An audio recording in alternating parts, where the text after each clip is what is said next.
Bum bum bum bum bum bum bum bum bum bum bum bum. The Peter Dislike Show. Bum bum bum bum bum bum bum.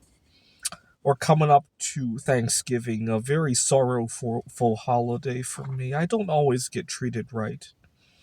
And holidays like Thanksgiving, where large groups of people gather together, are a good situation for me to get treated improperly.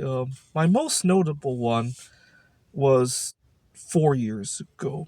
I was working at a tutoring center. I was teaching calculus, if you could believe it.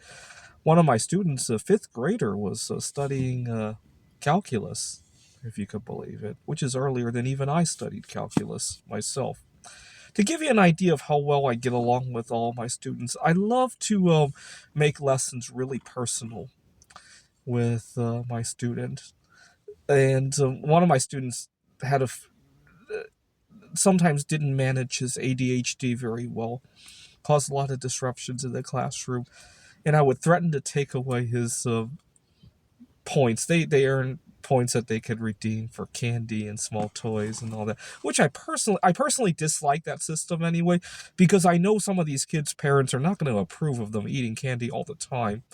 It was already a soreness of mine. I went along with it, but in the back of my mind, it was always the program itself was always a big source of soreness. I would always direct the kids to non-food items if I could. Okay, but I would the kid would act up, and keep in mind that the candy was probably contributing to him acting. Picture this: he's earning rewards that cause him to act up, which then I then used to threaten to take away his root. That's the big picture, right? I would count down from five and tell him to get back to his homework. Five, four, three, two, one, and eventually he got really excited about me counting down, and it caused all the students to look in our direction too. So instead of actually counting with my mouth, I started drawing rockets on his papers. The rocket symbolizing the countdown before lunch, and it made us build rapport with each other, and it made him get back to his tasks, and he really liked me after that. I had sometimes students would uh, forget to write the units like meters or feet or something like that, and I would always show the students the kind of disasters that it can lead to.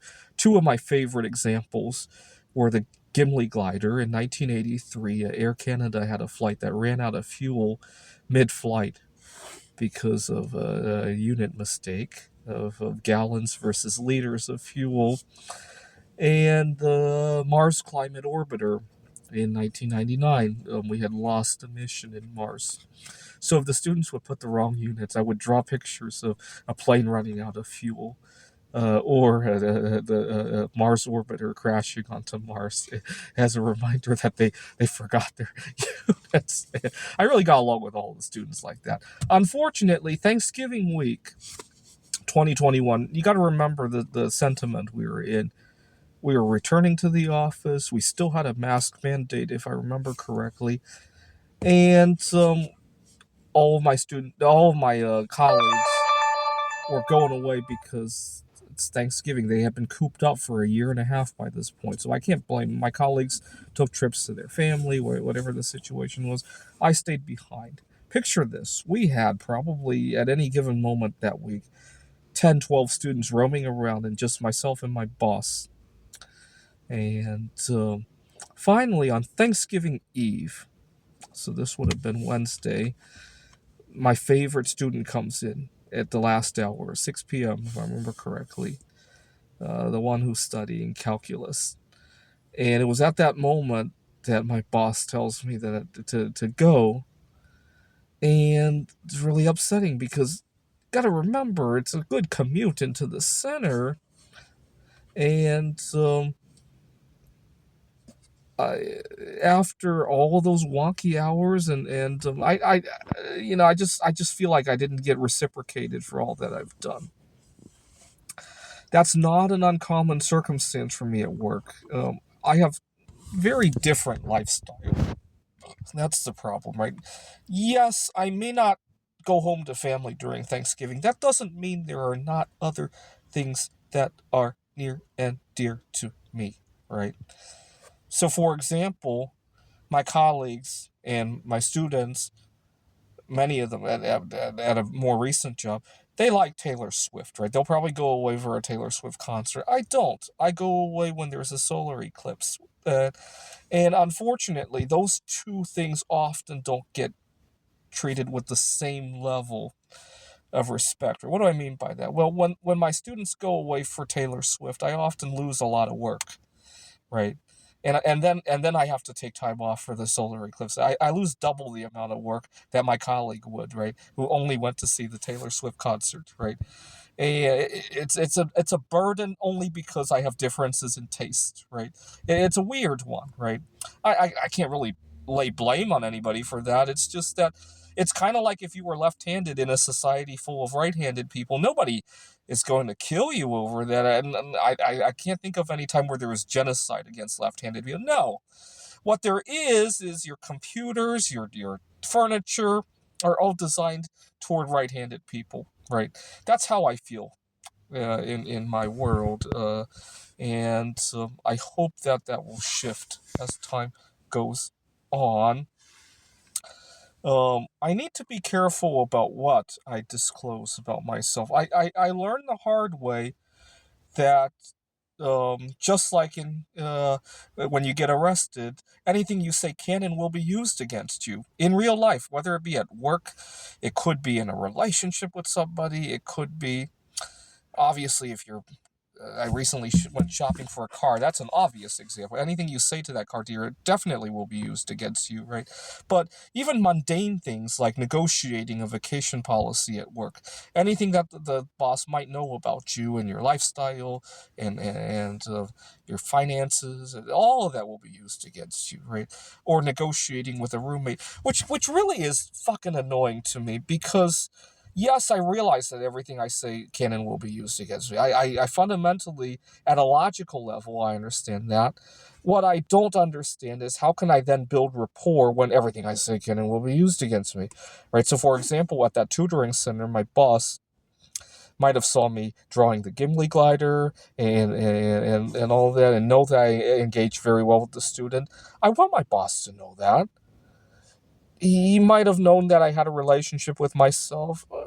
In an ideal world, I'd still want my boss to know that, right? But at the same time, how do I then not have him use that information against me? There's a very fine line between building rapport and arming your opponent with information to use against you. Right? That's what I have a problem with. I'm really torn. I'm really torn about that. Right. So for example, the next time right now I'm living in my car because we got holidays coming up. I'm going to be away out of town most of the next couple. It wouldn't be really worthwhile to have a place. But the next time I negotiate with a potential roommate, I've been thinking very hard about what to let out. After all, yesterday I was talking to ChatGPT about this actually. ChatGPT noticed a number of red flags that I did not notice actually. So I told ChatGPT how my first interaction with my last roommate was. The roommate owned the place. I explained that the roommate and I had been talking about my art and our investments. He how I my roommate when he heard about my discussion about bismuth, he instantly ordered a 10-pound bismuth bar right as we were talking, and my roommate bragged about how uh, he had refinanced his mortgage just before the pandemic, got a good deal about it. And ChatGPT said that those two actions were not coincidental. They were him financially showing dominance over me, right? The fact that he could just drop $100 on bismuth without much thought, click away at it, and bragging about his mortgage was not accidental or just incidental, right? I also told Chat I also told ChatGPT how the first day of the encounter, my roommate who heard about me intermittent fasting, because my roommate offered me a snack, and I told him, yeah, I'm in the middle of a fast. My roommate then bragged about how much he had eaten that day and how he can eat so much without getting fat. Something to that effect. I told you, ChatGPT claimed that that was an example of him trying to see how far he could push boundaries, right? Talking about details, knowing that you're going to be uncomfortable during a fast. See, I didn't pick up on any of that. I thought that was just shooting the breeze. I really did. It sounds like an innocent chit chat, right? Oh, you buy Bismuth, I better buy some before it goes up. Click, click, click, click. Oh, by the way, I refinanced my mortgage just before the pandemic. I got a really good deal. It sounds like innocent chit chat. But you know what? I really love that rapport building conversation. Yes, it ended up badly with the roommate. It ended up badly with the roommate taking advantage of me. But what's the alternative? I mean, I don't want to go in there feeling like I'm buying a car. Right? I'm willing to do that when I buy a car because I'll never see that car dealer again. But this is somebody that I have to live with. Right? That's where I have a difficult time. Right? Now yesterday, I got a little bit of a wake-up call yesterday. See, you guys remember when I was having a hard time with the dating scene. Part of the reason I had a hard time with the dating scene is that I would go into a group event, whether it be on Meetup or a group event led by my church pastor. I would sit at the table and none of the eyes would turn toward me. Now, I thought that was a physical attraction issue, but yesterday I went to a workplace social.